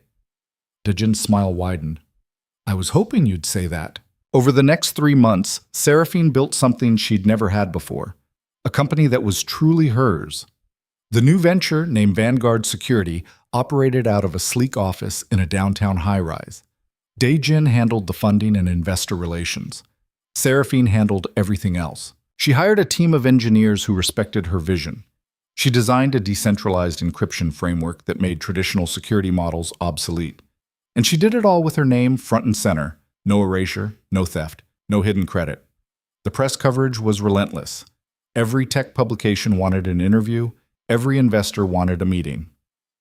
Seraphine said no to most of them. She didn't need the spotlight. She needed to build. But there was one interview she couldn't refuse. 6 months after the code release, Seraphine sat across from a journalist in a quiet conference room. The journalist was young, sharp-eyed, hungry for the story. So, the journalist began, you've been called a hero, a revolutionary, a cautionary tale. How do you see yourself? Seraphine thought for a moment. I see myself as someone who got tired of being invisible. And now that you're not invisible, Now that everyone knows your name, how does it feel? Exhausting. Seraphine smiled, just barely. But worth it. Do you have any regrets about how things went down with Adrian Cross? Seraphine paused. I regret trusting him. I regret not fighting back sooner, but I don't regret what I did. He stole from me. I took it back. That's not revenge. That's justice. And Daejin Kwon? He tried to use you too. Why work with him now? Because he's honest about being dishonest. And because I'm not the same person I was 6 months ago. I know how to protect myself now. The journalist scribbled notes. What's next for you? Building, growing, making sure that what happened to me doesn't happen to anyone else. And Adrian Cross? Do you ever think about him? Seraphine's expression hardened. No, he's not part of my story anymore. But that wasn't entirely true. 3 weeks after the interview, Seraphine received an email from an unfamiliar address. The subject line read, I'm sorry. She almost deleted it, but curiosity won. Inside was a single sentence from Adrian. I hope you find what you're looking for. No signature, no explanation, just that. Seraphine stared at the message for a long time. Then she hit delete. She didn't need his hope. She'd already found what she was looking for. 1 year after the code release, Vanguard Security closed its first major contract, a partnership with a global financial institution worth $30 million. The deal put Seraphine on the cover of Forbes. The headline read, The Architect Who Rebuilt Herself. Kira framed the magazine and hung it in the office. You did it, Kira said. We did it, Seraphine corrected. No? This was you. Kira gestured to the bustling office. Engineers coding, designers prototyping, the hum of creation filling the air. You built this. From nothing. Seraphine looked around, her chest tight. It wasn't an empire. It wasn't billions of dollars or worldwide recognition, but it was hers. That evening, Seraphine stood on the rooftop of Vanguard Security's building, looking out at the city skyline. The lights stretched endlessly, a constellation of ambition and survival. Her phone buzzed, a text from an unknown number. She almost ignored it. But something made her look. It was a photo. A small coding workshop in a low-income neighborhood. Kids sitting at computers learning to program. The caption underneath read, Teaching the Next Generation. Thought you'd want to see this. Seraphine stared at the photo. Adrian was in the background, standing off to the side, watching the kids work. He looked different, thinner, tired. But there was something in his expression that hadn't been there before. Humility. She didn't respond, but she didn't delete it either. Instead, she pocketed her phone and turned back to the skyline. 10 years ago, she'd been erased, discarded, told she wasn't enough. Now, she stood on top of a building with her name on the door, leading a company built on her vision, her code, her refusal to stay invisible. She'd lost a marriage. She'd lost a decade. She'd lost the empire she'd helped build, but she'd gained something more valuable, her voice. And no one could take that from her again. Seraphine walked back inside, past the engineers still working late, past the whiteboards covered in diagrams and code, past the conference room where tomorrow she'd pitch to another client. She sat at her desk, opened her laptop, and started coding. Not for anyone else. Not for revenge or justice or validation. Just for herself. The cursor blinked on the screen, waiting. And Seraphine Vale, architect, engineer, survivor, began to build. The city hummed below. The night stretched ahead.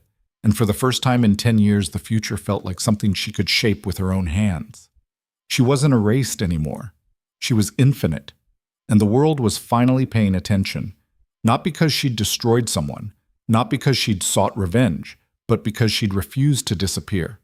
Because she'd stood in the ruins of everything she'd lost and decided to build again. Because she'd turned her pain into power, her anger into innovation, her erasure into existence. The keyboard clicked under her fingers. Lines of code filled the screen. Outside, somewhere in the city, Adrian Cross taught kids to code in a borrowed classroom, trying to rebuild a life from the wreckage of his choices. Somewhere else, Daejin Kwon calculated returns and planned acquisitions, always hunting for the next opportunity. But here, in this office, Seraphine Vale wrote the future, one line at a time. And when she finally closed her laptop hours later, exhausted but satisfied, She looked out at the city one more time. The lights still glittered. The buildings still climbed toward the sky. The world still turned, indifferent to individual struggles. But she was no longer invisible in it. She was the architect of her own empire now. And this time, no one could take it away. Seraphine stood, turned off the lights, and walked out of her office. Behind her, the screens dimmed. The code saved. The work paused until tomorrow. But the story, her story, would keep building. Because that's what survivors did. They endured, they adapted, they built. And Seraphine Vale had only just begun. The doors closed behind her with a soft click, and the city welcomed her home. Not as a victim, not as a villain, but as exactly who she'd always been, beneath the erasure and the pain and the years of silence. A genius, a builder, a woman who refused to be forgotten. The end came not with thunder, but with quiet certainty. Seraphine walked through the parking garage, her heels echoing on concrete. She got into her car, nothing fancy, just reliable, and drove through the city streets toward her apartment. The radio played soft jazz. The traffic lights blinked red, yellow, green, normal, mundane, beautiful in its simplicity. She parked outside her building, rode the elevator up to the 8th floor, and unlocked her door. Inside, her apartment was small but warm. Books lined the shelves. A half-finished coding project sat open on her coffee table. Takeout containers from dinner waited in the sink. It wasn't much, but it was hers. Seraphine changed into comfortable clothes, made a cup of tea, and sat on her couch with her laptop. She opened her email. 3 new contract offers. 2 interview requests. 1 message from Kira about tomorrow's product demo. And 1 email with no subject line. From an address she didn't recognize. She opened it. Inside was a single line. Some people build empires, others build legacies. You built both. A friend. No signature, no context. Seraphine stared at the message for a long time. Then she closed the laptop and set it aside. Tomorrow she'd respond. Tomorrow she'd review the contracts and prep for the demo and continue building the company that was changing her industry. But tonight, she just sat in the quiet of her apartment, sipping tea, feeling the weight of the past year settle into something manageable. She'd survived. More than that, she'd thrived. Not because she'd destroyed Adrian or outwitted Day Jin, but because she'd refused to let anyone else define her worth. The tea grew cold in her hands. The city lights flickered outside her window, and Seraphine Vale, the woman who'd been erased and rewritten and resurrected, closed her eyes and let herself rest. Not as someone seeking revenge, not as someone proving a point, just as herself. Flawed, brilliant, scarred, unbreakable, human. And that was enough. It had always been enough. She just hadn't known it until now. The night deepened. The city slept. And Seraphine dreamed of code and creation and futures she'd build with her own hands. When morning came, she'd wake up and keep building. But tonight, she rested. Because she'd earned it. Every hard-won inch of peace. Every quiet moment of certainty. Every breath that said, I survived. And tomorrow she'd prove it again. 1 line of code at a time.